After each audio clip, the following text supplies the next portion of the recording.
Good evening friends, welcome back to Sneha Sangama Kannada channel. ನಾನು ನಿಮ್ಮ ಗೆಳತಿ ವೀಣಾ. ಎಲ್ಲರೂ ಹೇಗಿದ್ದೀರಿ? ಎಲ್ಲರೂ ಆರಾಮಾಗಿದ್ದೀರಿ, ಆರೋಗ್ಯವಾಗಿದ್ದೀರಿ ಮತ್ತು ಖುಷಿಯಾಗಿದ್ದೀರಿ ಅಂತ ಭಾವಿಸ್ತೀನಿ. ಮತ್ತು ನೀವೆಲ್ಲರೂ ಯಾವಾಗಲೂ ತುಂಬ ಚೆನ್ನಾಗಿರಬೇಕು ಅಂತ ಹಾರೈಸ್ತೀನಿ.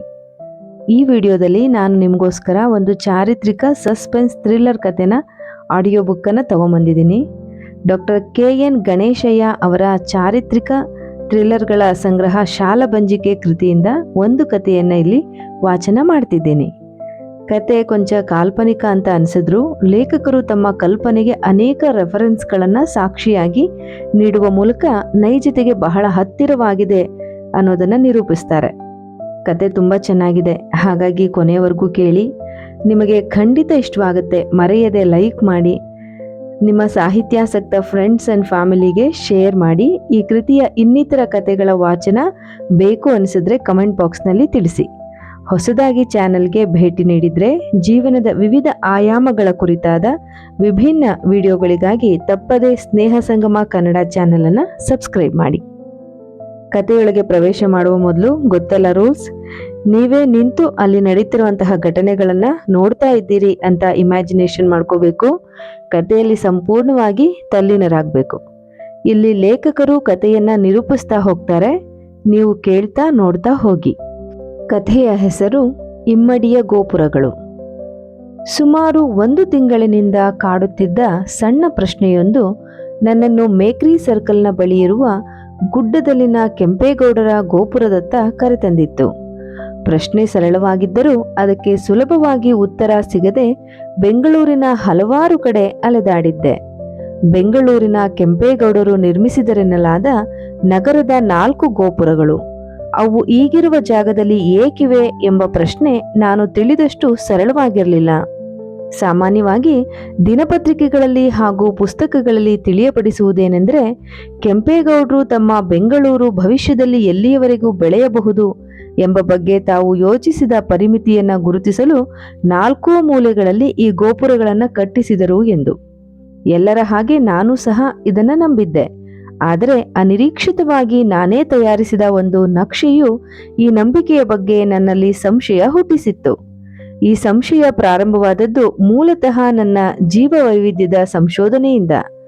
ಗಾರ್ಡನ್ ಸಿಟಿಯಾದ ಬೆಂಗಳೂರಿನ ಸಸ್ಯ ವೈವಿಧ್ಯಗಳ ನಕ್ಷೆಯನ್ನು ತಯಾರಿಸಿ ಅದರಲ್ಲಿ ಬ್ರಿಟಿಷರಿಂದ ಸೇರ್ಪಡೆಯಾಗಿರಬಹುದಾದ ಪಾಶ್ಚಾತ್ಯ ಮರಗಿಡಗಳನ್ನು ಗುರುತಿಸುವ ಸಲುವಾಗಿ ನಗರದ ಹಳೆಯ ಕಾಲದ ರಸ್ತೆಗಳನ್ನು, ಹೆಗ್ಗುರುತುಗಳನ್ನು ನಕ್ಷೆಯಲ್ಲಿ ಗುರುತಿಸುತ್ತಿದ್ದೆ. ಆಗ ನಾನು ತಯಾರಿಸಿದ ಕೆಂಪೇಗೌಡರು ಕಟ್ಟಿಸಿದ ಬೆಂಗಳೂರಿನ ಕೋಟೆ ಹಾಗೂ ಅದರ ಸುತ್ತ ಇರುವ 4 ಗೋಪುರಗಳನ್ನು ತೋರಿಸುವ ನಕ್ಷೆ ನನ್ನ ಗಮನ ಸೆಳೆಯಿತು. ಆ ನಕ್ಷೆಯ ಪ್ರಕಾರ ಕೆಂಪೇಗೌಡರ 4 ಗೋಪುರಗಳು ಮೂಲ ಕೋಟೆಯ 4 ದಿಕ್ಕುಗಳಲ್ಲಿ ಸಮನಾಗಿ ಹರಡಿಕೊಂಡಿರಲಿಲ್ಲ. ವಿಶೇಷವೆಂದರೆ ಅವು ಹೆಚ್ಚಾಗಿ ಪೂರ್ವಕ್ಕೆ ಕೋಟೆಯ ಬೆಳವಣಿಗೆಯಾಗುವುದನ್ನು ಸೂಚಿಸುತ್ತಿದ್ವು. 4 ಗೋಪುರಗಳಲ್ಲಿ ಕೋಟೆಯ ಕೇಂದ್ರದಿಂದ ಪೂರ್ವದ ಕಡೆಗೆ 3 ಗೋಪುರಗಳಿದ್ದು ನೇರ ಪಶ್ಚಿಮಕ್ಕೆ ಯಾವುದೇ ಗೋಪುರ ಇರಲಿಲ್ಲ. ಅಂದರೆ ಕೆಂಪೇಗೌಡರು ತಮ್ಮ ಕೋಟೆಯಿಂದ ಬಹಳಷ್ಟು ಪೂರ್ವದ ಕಡೆಗೆ ನಗರದ ಬೆಳವಣಿಗೆಯನ್ನ ನಿರೀಕ್ಷಿಸಿದ್ರು ಎಂದರ್ಥವೇ? ಆಗಿನ ಪರಿಸ್ಥಿತಿಯನ್ನು ಗಮನಿಸಿದ್ರೆ ಇದು ಆಶ್ಚರ್ಯವೇ ಸರಿ. ಏಕೆಂದ್ರೆ ಉತ್ತರ ಮತ್ತು ಪಶ್ಚಿಮದಲ್ಲಿ ಮಾಗಡಿ ಮತ್ತು ಯಲಹಂಕ, ಅಲ್ಲದೆ ಶಿವಗಂಗೆಯಲ್ಲೂ ತಮ್ಮ ಅಧಿಕಾರ ಮತ್ತು ನಿಯಂತ್ರಣವನ್ನು ಹೊಂದಿದ್ದ ಕೆಂಪೇಗೌಡರಿಗೆ ಬೆಂಗಳೂರನ್ನು ಆ ದಿಕ್ಕುಗಳಲ್ಲಿ ಬೆಳೆಸಲು ಯಾವ ಅಡಚಣೆಯೂ ಇರಲಿಲ್ಲ. ಹಾಗಾಗಿ ಉತ್ತರ ಮತ್ತು ಪಶ್ಚಿಮಕ್ಕೆ ನಗರದ ಬೆಳವಣಿಗೆಯನ್ನು ಸುಲಭವಾಗಿ ನಿರೀಕ್ಷಿಸಬಹುದಿತ್ತು. ಅಲ್ಲದೆ ಕೆಂಪೇಗೌಡರಿಗೆ ಚನ್ನಪಟ್ಟಣದ ಪಾಳೆಗಾರ ಯಾವಾಗಲೂ ತೊಂದರೆ ಕೊಡುತ್ತಿದ್ದ. ಹಾಗಾಗಿ ಅತ್ತ ಕಡೆ ಅಂದರೆ ನೈಋತ್ಯದತ್ತ ನಗರ ಬೆಳೆಸಲು ಅವರಿಗೆ ತೊಂದರೆ ಇತ್ತು. ಆದರೂ ಆ ದಿಕ್ಕಿನಲ್ಲಿ ನೇರವಾಗಿ ಒಂದು ಗೋಪುರವಿದ್ದು ಮಿಕ್ಕೆರಡು ಅದೇ ದಿಕ್ಕಿನಲ್ಲಿರುವುದು ಆಶ್ಚರ್ಯವಾಗಿ ಕಂಡಿತು. ಒಟ್ಟಿನಲ್ಲಿ ಈ ಗೋಪುರಗಳು ಬೆಂಗಳೂರಿನ 4 ದಿಕ್ಕುಗಳಲ್ಲಿ ಸಮನಾಗಿ ಹರಡಿಕೊಂಡಿರದೆ ಅವು ನಗರ ಬೆಳೆಯುವ ಪರಿಮಿತಿಯನ್ನು ಸೂಚಿಸುವ ಗುರುತುಗಳಾಗಿರುವುದು ಅಸಂಭವ ಎಂಬ ಸಂಶಯ ನನ್ನಲ್ಲಿ ಮೂಡಿತ್ತು. ಹಾಗಾದರೆ ಯಾವ ಕಾರಣಕ್ಕಾಗಿ ಈ ಗೋಪುರಗಳನ್ನು ಕೆಂಪೇಗೌಡರು ನಿರ್ಮಿಸಿರಬಹುದು ಎಂಬ ಪ್ರಶ್ನೆಗೆ ಉತ್ತರವನ್ನು ಹುಡುಕುವ ಪ್ರಯತ್ನದಲ್ಲಿ ಅವುಗಳನ್ನು ಖುದ್ದಾಗಿ ವೀಕ್ಷಿಸಲೆಂದೇ ಬಂದಿದ್ದೆ. ಮೇಕ್ರಿ ಸರ್ಕಲ್ನ ಗೋಪುರದ ಬಳಿ ಬಂದಾಗ ನನ್ನ ಶೋಧನೆಯ ದಿಕ್ಕೇ ಬದಲಾಗುವುದೆಂದು ನಾನು ತಿಳಿದಿರಲಿಲ್ಲ. ಗೋಪುರದ ಫೋಟೋ ತೆಗೆಯಲು ಡಿಜಿಟಲ್ ಕ್ಯಾಮೆರಾದ ಮೂಲಕ ನೋಡುತ್ತಾ ಅದರ ತುದಿಯತ್ತ ತಲೆ ಎತ್ತಿದೆ.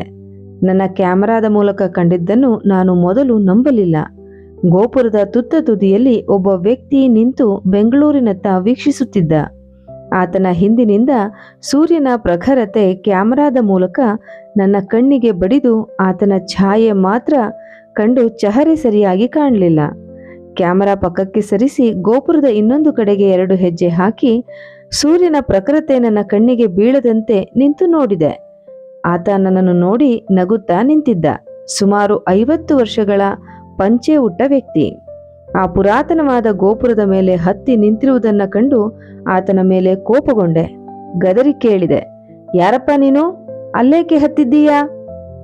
ಯಾಕೆ, ನಮ್ಮೂರ ಗೋಪುರದ ಮೇಲೆ ನಾನು ಹತ್ತಬಾರ್ದೇನು?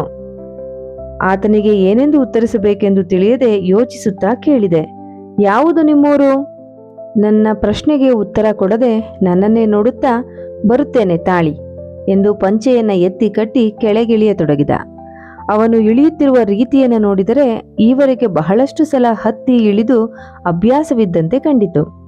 ಅವನು ಕೆಳಗಿಳಿಯುತ್ತಿದ್ದಂತೆ ಅವನ ಮುಖಚರ್ಯೆ ಸ್ಪಷ್ಟವಾಗಿ ಕಾಣತೊಡಗಿತು. ಸ್ವಲ್ಪ ಕಂದು ಬಣ್ಣ, ದಪ್ಪವಾದ ಮೀಸೆ, ಸುಮಾರು 6 ಅಡಿ ಎತ್ತರದ ಕಟ್ಟುಮಸ್ತಾದ ಆಳು. ಹೆಗಲಿನ ಮೇಲಿನ ಟವಲನ್ನು ತೆಗೆದು ಪೇಟದ ಹಾಗೆ ಸುತ್ತುತ್ತಾ ನನ್ನತ್ತ ಬಂದ. ತಾವೇನು ಮಾಡುತ್ತಿದ್ದೀರಿ ಇಲ್ಲಿ ಎಂದ. ನನಗೆ ಏನು ಹೇಳಲು ತೋಚದೆ ಸತ್ಯವನ್ನೇ ನುಡಿದೆ. ಈ ಗೋಪುರದ ಬಗ್ಗೆ ವಿವರಗಳನ್ನ ಸಂಗ್ರಹಿಸುತ್ತಿದ್ದೇನೆ. ಆದರೆ ನೀವೇಕೆ ಗೋಪುರದ ಮೇಲೆ ಹತ್ತಿದ್ದೀರಿ? ನನ್ನ ವಂಶದವರು ಕಟ್ಟಿಸಿದ ಗೋಪುರವಿದು. ಅದನ್ನು ಕಂಡರೆ ನನ್ನದೇ ಆಸ್ತಿ ಎಂಬ ಬಿಂಕ ಗೌರವ ನನಗೆ. ನನ್ನ ಆಸ್ತಿಯನ್ನು ತೀರಿಸಿಕೊಳ್ಳಲು ಆಗಾಗ 4 ಗೋಪುರಗಳ ಬಳಿ ಹೋಗುತ್ತಿರುತ್ತೇನೆ ಎಂದ. ನಿಮ್ಮ ವಂಶದವರು ಎಂದ್ರೆ ನೀವು ಕೆಂಪೇಗೌಡನ ವಂಶದವರೇ? ಕೇಳಿದೆ. ಹೌದು. ನಿಮ್ಮ ಹೆಸರು? ಕೆಂಪನಾಚೇಗೌಡ ಎಂದು. ಎಲ್ಲರೂ ನಾಚೇಗೌಡ ಎಂದೇ ಕರೆಯುತ್ತಾರೆ. ಎಲ್ಲಿದ್ದೀರಿ? ಮೂಲ ಬೆಂಗಳೂರಿನಲ್ಲಿ. ಮೂಲ ಬೆಂಗಳೂರು ಎಂದ್ರೆ? ಕೆಂಪೇಗೌಡರ ಗೋಪುರದ ಮೇಲೆ ವಿಷಯ ಸಂಗ್ರಹಿಸುತ್ತಿರುವಂತಹ ನಿಮಗೆ ಮೂಲ ಬೆಂಗಳೂರು ಯಾವುದು ಎಂದು ತಿಳಿಯದೆ ಕೇಳಿದ.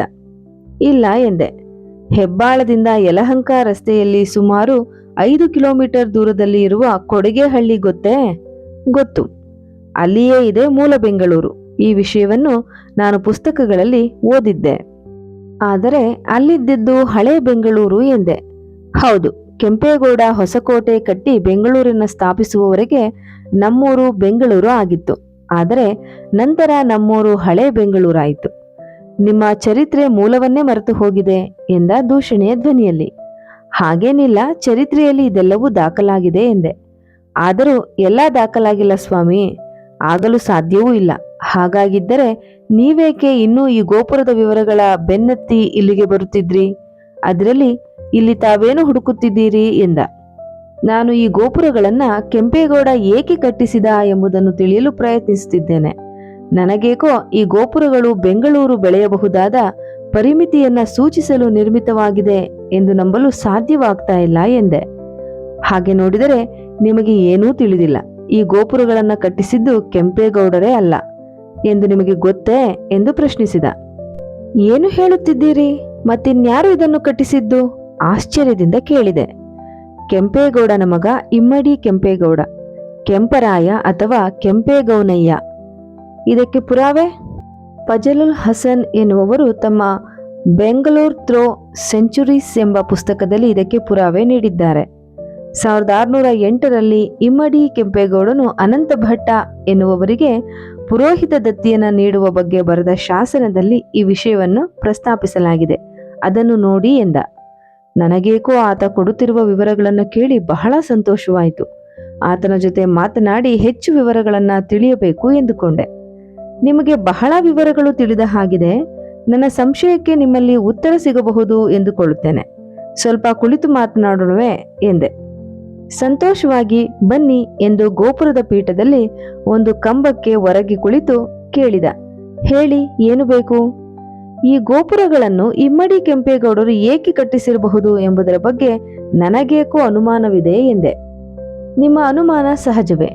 ಈ ಗೋಪುರಗಳಿಗೂ ಅವರ ಸೊಸೆಗೂ ಇರುವ ಸಂಬಂಧ ಎಷ್ಟು ಜನರಿಗೆ ತಿಳಿದಿದೆ?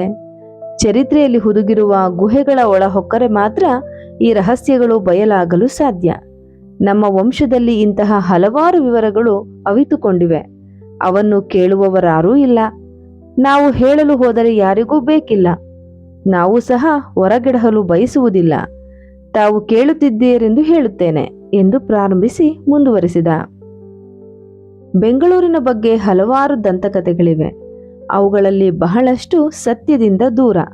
ಉದಾಹರಣೆಗೆ 11ರಿಂದ 13ನೇ ಶತಮಾನದಲ್ಲಿ ಆಳುತ್ತಿದ್ದ ಹೊಯ್ಸಳರ ರಾಜರಲ್ಲಿ ಒಬ್ಬರಾದ ವೀರಬಲ್ಲಾಳ ಈ ಊರಿಗೆ ಬೆಂದಕಾಳೂರು ಎಂದು ಕರೆದ. ಅದೇ ಮುಂದೆ ಬೆಂಗಳೂರಾಯಿತು ಎಂಬುದು ಒಂದು ಕತೆ. ಇದು ಸುಳ್ಳು. ಬೆಂಗಳೂರಿನ ದಕ್ಷಿಣಕ್ಕೆ 9 ಕಿಲೋಮೀಟರ್ ದೂರದಲ್ಲಿ ಬೇಗೂರಿನಲ್ಲಿ ಸಿಕ್ಕಿರುವ 9ನೇ ಶತಮಾನದ ಶಾಸನದಲ್ಲಿಯೇ ಬೆಂಗಳೂರು ಎಂಬ ಹೆಸರನ್ನು ಉಲ್ಲೇಖಿಸಲಾಗಿದೆ. ಆ ಬೆಂಗಳೂರೇ ನಮ್ಮೂರು, ಕೆಂಪೇಗೌಡರ ತಾಯಿಯ ಊರು. ಮುಂದೆ ಕೆಂಪೇಗೌಡರು ಕೋಟೆ ಕಟ್ಟಿದಾಗ ತಮ್ಮ ತಾಯಿಯ ಊರಾದ ಈ ಬೆಂಗಳೂರಿನ ಹೆಸರನ್ನ ಆ ಕೋಟೆಗೆ ಕೊಟ್ಟು ಯಲಹಂಕದಿಂದ ಇಲ್ಲಿ ಬಂದು ನೆಲೆಸಿದ್ರು. ಅದರಲ್ಲಿ ಕೆಂಪೇಗೌಡರು ಟಂಕಸಾಲೆ ಪ್ರಾರಂಭಿಸಿದ್ದು ನಿಮಗೆ ತಿಳಿದಿರಬೇಕು ಎಂದು ಹೇಳಿ ನನ್ನ ಮುಖ ನೋಡಿದ. ಕೇಳಿದ್ದೇನೆ. ಅದರಿಂದ ಅವರ ಜೀವಕ್ಕೆ ಅಪಾಯವಾಯಿತಂತೆ. ದುರಾದೃಷ್ಟವಶಾತ್ ಆತನ ಈ ತೀರ್ಮಾನ ತನ್ನನ್ನೇ ಅಲ್ಲದೆ ತನ್ನ ಸೊಸೆಯನ್ನೂ ಬಲಿ ತೆಗೆದುಕೊಳ್ಳಬಹುದು ಎಂದು ಆತ ಯೋಚಿಸಿರಲಿಲ್ಲ. ಸೊಸೆಯನ್ನು? ಆಕೆಯ ವಿಷಯದಲ್ಲಿ ಕೆಲವು ಕಟ್ಟುಕತೆಗಳಿವೆ ಅಷ್ಟೇ. ಆದರೆ ಟಂಕಸಾಲೆಗೂ ಆಕೆಗೂ ಏನು ಸಂಬಂಧ? ನೀವು ಕೇಳಿರುವುದು ರೂಢಿಯಲ್ಲಿರುವ ಇನ್ನೊಂದು ದಂತಕತೆ. ಕೆಂಪೇಗೌಡರು ಕಟ್ಟಿದ ಕೋಟೆಯ ಬಾಗಿಲು ನಿಲ್ಲಲಿಲ್ಲ. ಆಗ ದೇವಿ ಬಯಸಿದ ಬಲಿಗೆ ಆತನ ಸೊಸೆ ತಾನಾಗಿಯೇ ಬಲಿಯಾದಳು ಎಂದು. ಆದರೆ ನಡೆದದ್ದೇ ಬೇರೆ. ಈ ದಂತಕತೆ ಜನರ ಬಾಯಲ್ಲಿ ಬೆಳೆದು ನಿಂತ ಸತ್ಯದ ರೂಪಾಂತರ. ಈ ಸತ್ಯದಲ್ಲಿಯೇ ನಿಮ್ಮ ಪ್ರಶ್ನೆಗೂ ಉತ್ತರ ಅಡಗಿದೆ. ಕುತೂಹಲಕರವಾಗಿದೆ ಎಂದೆ.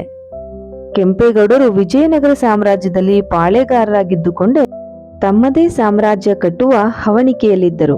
ಈ ದಿಕ್ಕಿನಲ್ಲಿ ಅವರಿಟ್ಟ ಮೊದಲ ಹೆಜ್ಜೆ ಟಂಕಸಾಲೆ ಸ್ಥಾಪಿಸಿ ತಮ್ಮದೇ ನಾಣ್ಯ ಮುದ್ರಿಸಿದ್ದು.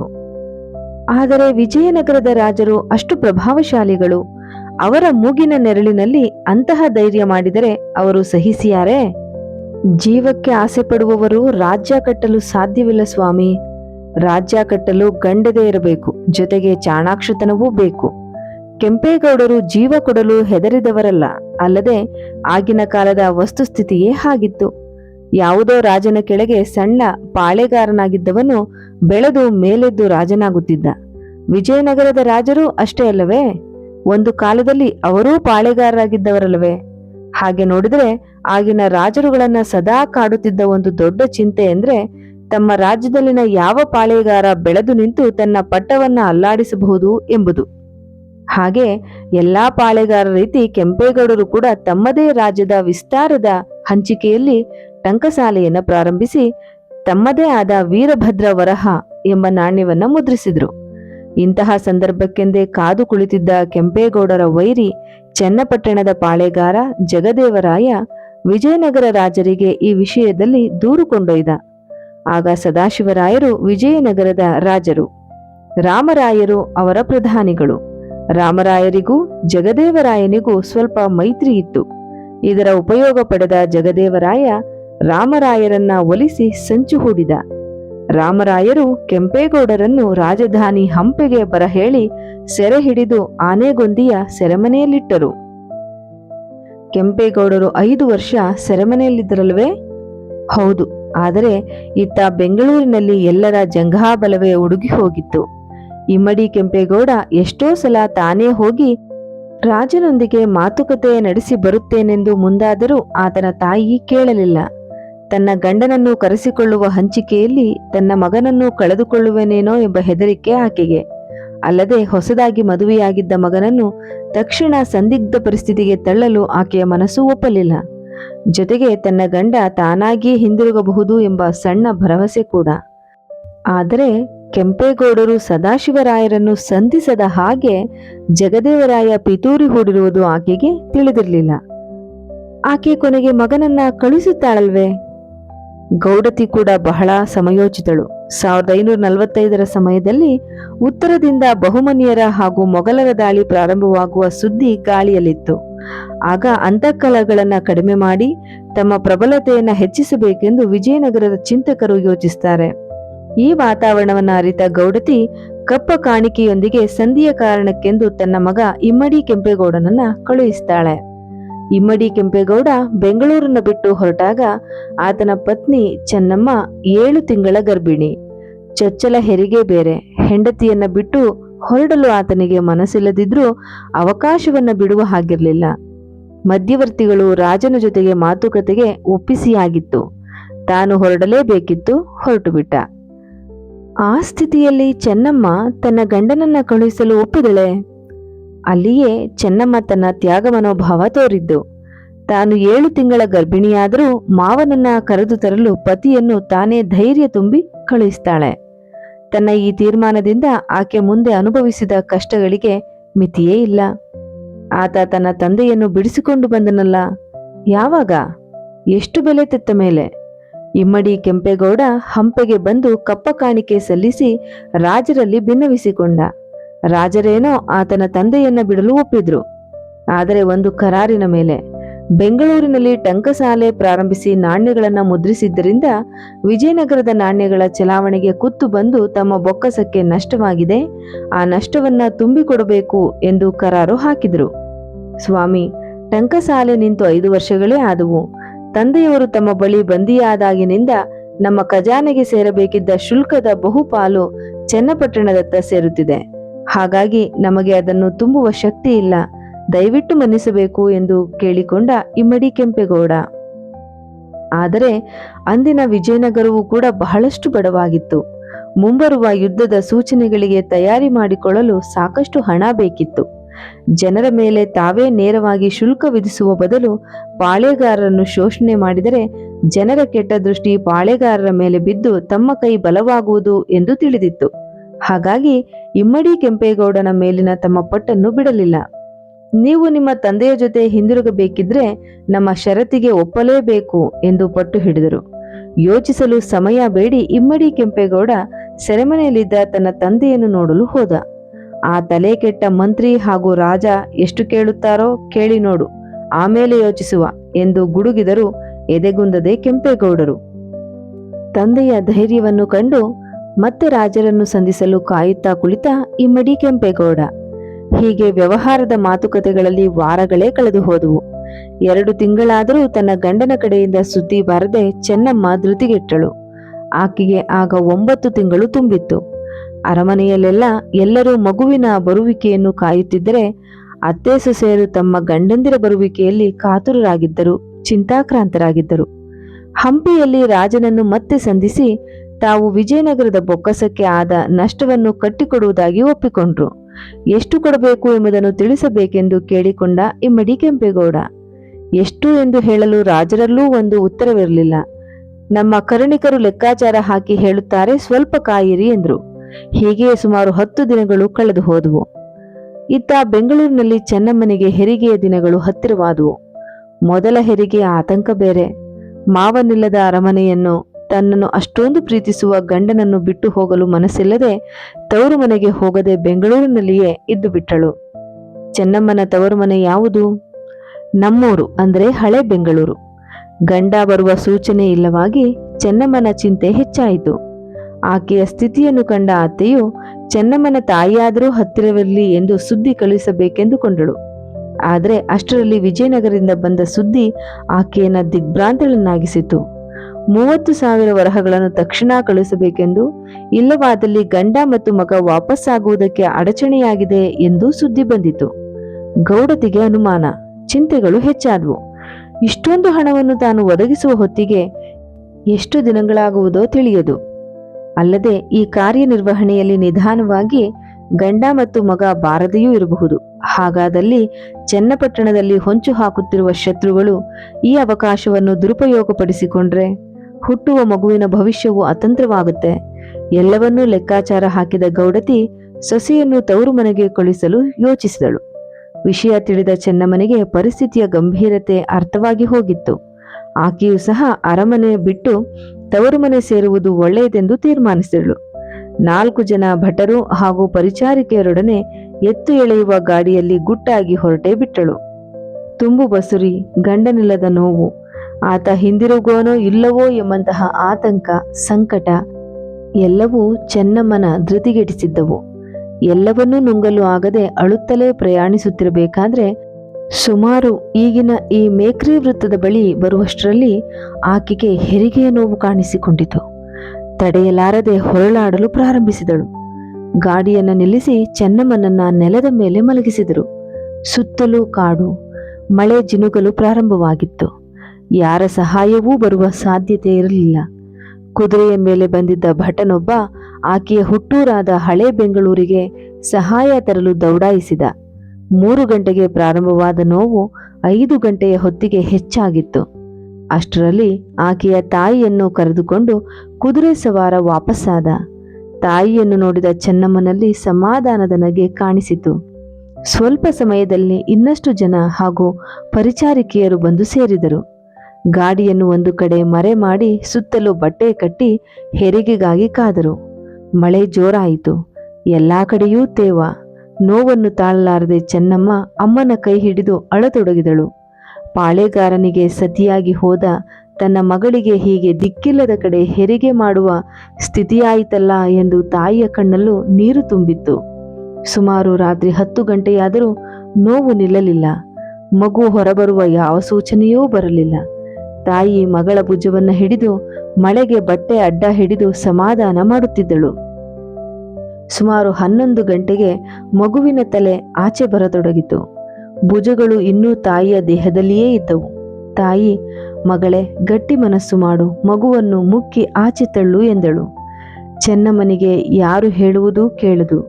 ನೋವು ತಡೆಯಲಾರದೆ ಚೀರುತ್ತಿದ್ದಳು. ತನ್ನ ಗಂಡನನ್ನು ನೆನೆಯತೊಡಗಿದಳು. ಹಂಪೆಯಲ್ಲಿ ಏನಾಗಿದೆಯೋ, ಮಾವನ ಜೊತೆಯಲ್ಲಿ ಗಂಡನನ್ನ ಸೆರೆಮನೆಗೆ ತಳ್ಳಿಬಿಡುತ್ತಾರೇನೋ ಎಂಬ ನೋವು. ಸಂಕಟದಿಂದ ಕಣ್ಣೀರು ಕಟ್ಟೆಯೊಡೆದಿತ್ತು. ಹೊಟ್ಟೆಯ ನೋವಿನಷ್ಟೇ ತಲೆಯಲ್ಲಿನ ಚಿಂತೆ ಹಿಂಡುತ್ತಿತ್ತು. ಕಣ್ಣುಗಳು ತೇಲಿ ಬಂದವು. ನೋವಿನಿಂದ ಬಲವಾಗಿ ಹೊಟ್ಟೆಯನ್ನ ಒತ್ತಲು ಪ್ರಾರಂಭಿಸಿದಳು. ತೊಡೆಗಳ ಮಧ್ಯೆ ಏನೋ ಹರಿದ ಹಾಗಾಯಿತು. ಪರಿಚಾರಿಕೆ ನಗುತ್ತಾ, ಆಯಿತು ತಾಯಿ, ಮಗು ಎನ್ನುತ್ತಿದ್ದ ಹಾಗೆ ಚೆನ್ನಮ್ಮ ಕಣ್ಣು ಮುಚ್ಚಿದಳು.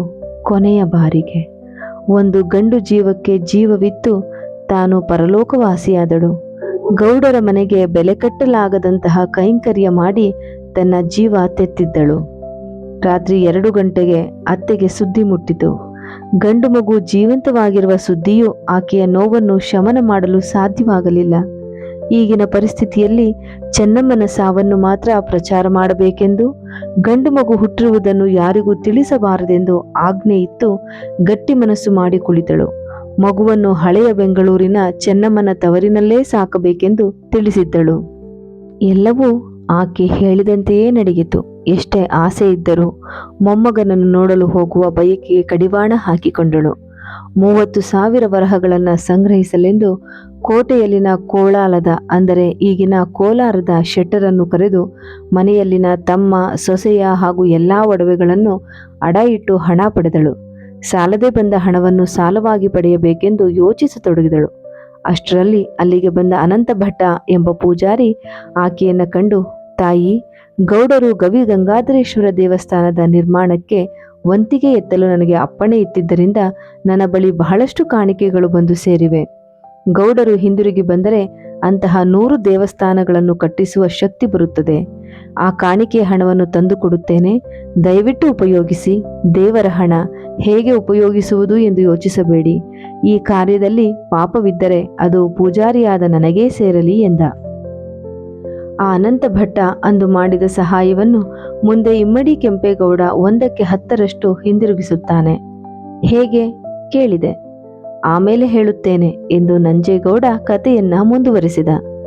ಗೌಡತಿ ಹಣ ಒದಗಿಸಿಕೊಂಡು ಭಟರ ಜೊತೆಯಲ್ಲಿ ಅನಂತ ಭಟ್ಟರನ್ನು, ಅರಮನೆಯ ಕರಣಿಕರನ್ನೂ ಜೊತೆಯಾಗಿಸಿ ಹಂಪೆಗೆ ಕಳುಹಿಸಿಕೊಟ್ಟಳು. ಹಣವನ್ನು ಬೊಕ್ಕಸಕ್ಕೆ ಸಂದಾಯ ಮಾಡಿ ರಾಜನಿಗೆ ತಿಳಿಸಿ ತಂದೆಯನ್ನ ಬಿಡಿಸಿಕೊಂಡು ವಾಪಸ್ಸಾದ ಇಮ್ಮಡಿ ಕೆಂಪೇಗೌಡ. ಬೆಂಗಳೂರಿನಲ್ಲಿ ನಡೆದ ಯಾವ ಸುದ್ದಿಯನ್ನೂ ತಿಳಿಸಬಾರದೆಂದು ಗೌಡತಿ ಆಜ್ಞೆ ಇತ್ತಿದ್ದಳು. ಇಮ್ಮಡಿ ಕೆಂಪೇಗೌಡರು ಕೇಳಿದಾಗಲೆಲ್ಲ ಗರ್ಭಿಣಿ ಚೆನ್ನಾಗಿದ್ದಾಳೆ, ತಮಗಾಗಿ ಕಾಯುತ್ತಿದ್ದಾಳೆ ಎಂದೇ ಹೇಳಿಕೊಂಡು ಬಂದರು ಅನಂತ ಭಟ್ಟರು. ಆದರೆ ಬೆಂಗಳೂರಿಗೆ ಬಂದಾಗ ತಮಗೆ ಸಿಕ್ಕ ಸ್ವಾಗತದಲ್ಲಿ ಕೆಂಪೇಗೌಡರಿಗೆ ಏನೋ ಕೊರತೆ ಕಂಡಿತು. ಅವರಿಗೆ ಅನುಮಾನ ಹುಟ್ಟಿತು. ಹೆಂಡತಿಯ ಮುಖ ನೋಡುತ್ತಿದ್ದಂತೆ ಅವರ ಸಂಶಯ ಹೆಚ್ಚಾಯಿತು. ಕಾರಣ ಆಕೆಯ ಮುಖದಲ್ಲಿ ನಗು, ಸಂತೋಷ ಕಾಣಲಿಲ್ಲ. ಸ್ವಾಗತೋತ್ಸವವನ್ನು ಮೊಟಕು ಮಾಡಿ ತಮ್ಮ ಮಗನ ಜೊತೆ ಬಿರಬಿರನೆ ಅರಮನೆಗೆ ನಡೆದು ಹೆಂಡತಿಯನ್ನ ನೇರವಾಗಿ ಕೇಳಿಬಿಟ್ಟರು. ಏಕೆ ನನ್ನಿಂದ ಬಚ್ಚಿಡುತ್ತಿರುವೆ? ಏನಾಯಿತೆಂದು ಹೇಳಬಾರದೆ ಎಂದು. ಹೆಂಡತಿಗೆ ಇನ್ನು ತಡೆಯಲಾಗಲಿಲ್ಲ. ಓಡಿ ಬಂದು ಮಗನನ್ನ ತಬ್ಬಿಕೊಂಡು ಗಳಗಳನೆ ಹತ್ತು ಬಿಟ್ಟಳು. ಅಲ್ಲಿಯೇ ಇದ್ದ ಅನಂತಭಟ್ಟರು ತಬ್ಬಿಬ್ಬಾಗಿ ನಿಂತಿದ್ದ ಗೌಡರನ್ನು ಪಕ್ಕಕ್ಕೆ ಕರೆದುಕೊಂಡು ಹೋಗಿ ವಿಷಯ ತಿಳಿಸುತ್ತಿದ್ದಂತೆ ಮಗನನ್ನು ತಬ್ಬಿಕೊಂಡು ಅಳುತ್ತಾ ಗೌಡತಿ ಹೇಳಿದಳು, ನನ್ನ ಸೊಸೆಯನ್ನು ನಾನು ಉಳಿಸಿಕೊಳ್ಳಲು ಆಗಲಿಲ್ಲ ಕಂದ. ನೀನು ಇಲ್ಲಿಯೇ ಇದ್ದಿದ್ದರೆ ಆಕೆ ಉಳಿಯುತ್ತಿದ್ದಳೇನೋ. ಇಮ್ಮಡಿ ಕೆಂಪೇಗೌಡ ಆಕೆ ಹೇಳುವುದನ್ನು ಮೊದಲು ನಂಬಲಿಲ್ಲ. ಅದು ಅಸಾಧ್ಯ ಎಂಬ ಭಾವನೆ ಅವನಿಗೆ. ತನ್ನನ್ನು ತಬ್ಬಿಕೊಂಡು ನಿಂತಿದ್ದ ತಾಯಿಯನ್ನು ಪಕ್ಕದ ಜಗುಲಿಯ ಮೇಲೆ ಕುಳ್ಳರಿಸಿ ನೇರವಾಗಿ ತನ್ನ ಕೊಠಡಿಗೆ ಹೋಗಿ ನೋಡಿದ. ಅಲ್ಲಿ ಚೆನ್ನಮ್ಮ ಇರಲಿಲ್ಲ. ಅಷ್ಟರಲ್ಲಿ ಹತ್ತಿರ ಬಂದ ಕೆಂಪೇಗೌಡರು ಮಗನನ್ನ ತಬ್ಬಿಕೊಂಡು ತಲೆ ನೇವರಿಸಿದರು. ನನ್ನ ಮಗ ನನಗೆ ಜೀವ ಕೊಡಲು ಹೋಗಿ ತನ್ನ ಪತ್ನಿಯ ಜೀವ ತೆತ್ತನಲ್ಲ ಎಂದು ದುಃಖಿಸುತ್ತಾ ಮಗನನ್ನ ಕುರಿತು, ಚೆನ್ನಮ್ಮ ವಂಶದ ಕುಡಿ ಬಿಟ್ಟು ಹೋಗಿದ್ದಾಳೆ, ಹೋಗಿ ಕರೆದು ತಾ ಮಗನೇ ಎಂದರು. ಇಮ್ಮಡಿ ಕೆಂಪೇಗೌಡ ತನಗಾದ ಆಘಾತದಿಂದ ಇನ್ನೂ ಹೊರಬಂದಿರಲಿಲ್ಲ. ಸುತ್ತಲೂ ಇರುವವರು ಯಾರೂ ಕಾಣದಾಗಿತ್ತು. ಯಾರು ಹೇಳುವುದೂ ಕೇಳಿಸದಾಗಿತ್ತು. ಹೊರಬಂದು ಕುದುರೆ ಹತ್ತಿ ಅರಮನೆಯ ರುದ್ರಭೂಮಿಗೆ ದೌಡಾಯಿಸಿದ. ಹೆಂಡತಿಯ ಸಮಾಧಿಯ ಮೇಲೆ ಕುಳಿತು ಕಣ್ಣೀರು ಸುರಿಸಿದ. ಕಟ್ಟೆ ಒಡೆಯುವಂತೆ ಅತ್ತು ಬಿಟ್ಟ. 7 ತಿಂಗಳ ಗರ್ಭಿಣಿಯನ್ನು ಬಿಟ್ಟು ಹೋಗಿ ಆಕೆಯ ಸಾವಿಗೆ ತಾನೇ ಕಾರಣನಾದನೆಂದು ತನ್ನನ್ನು ತಾನೇ ಹಳಿದುಕೊಂಡ. ಹಂಪೆಗೆ, ವಿಜಯನಗರಕ್ಕೆ, ಅದರ ರಾಜರಿಗೆ ಶಾಪ ಹಾಕಿದ. ತಂದೆಯನ್ನ ಕರೆತರಲೆಂದು ಆಕೆಯೇ ಧೈರ್ಯ ತುಂಬಿ ಕಳುಹಿಸಿಕೊಟ್ಟಿದ್ದನ್ನು ನೆನೆದು ಬಿಕ್ಕಿ ಬಿಕ್ಕಿ ಅತ್ತ.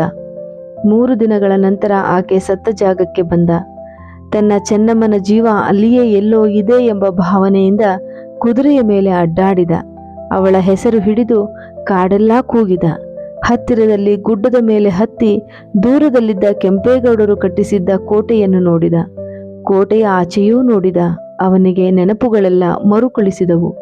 ಚೆನ್ನಮ್ಮನಿಗೆ ತಾವು ಜೀರ್ಣೋದ್ಧಾರ ಮಾಡಿಸುತ್ತಿದ್ದ ಹಲಸೂರು ಕೆರೆ, ಕೆಂಪಾಂಬುದಿ ಕೆರೆ, ಕಾರಂಜಿ ಕೆರೆ ಇವೆಲ್ಲವೂ ಬಹಳ ಮೆಚ್ಚುಗೆಯಾದ ಜಾಗಗಳು.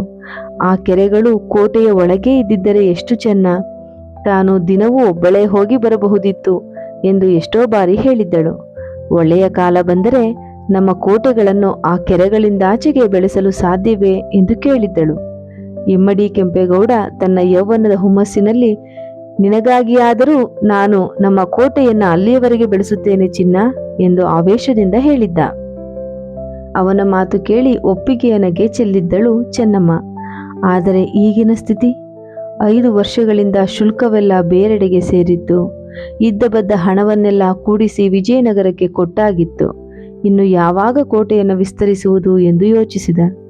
ನಾನು ಚೆನ್ನಮ್ಮನ ಆಸೆಯನ್ನು ತೀರಿಸಲು ಸಾಧ್ಯವೇ ಎಂದು ಪರಿತಪಿಸುತ್ತಿದ್ದಂತೆ ಆತನ ತಲೆಯಲ್ಲಿ ಒಂದು ಯೋಚನೆ ಚಿಗುರಿತು.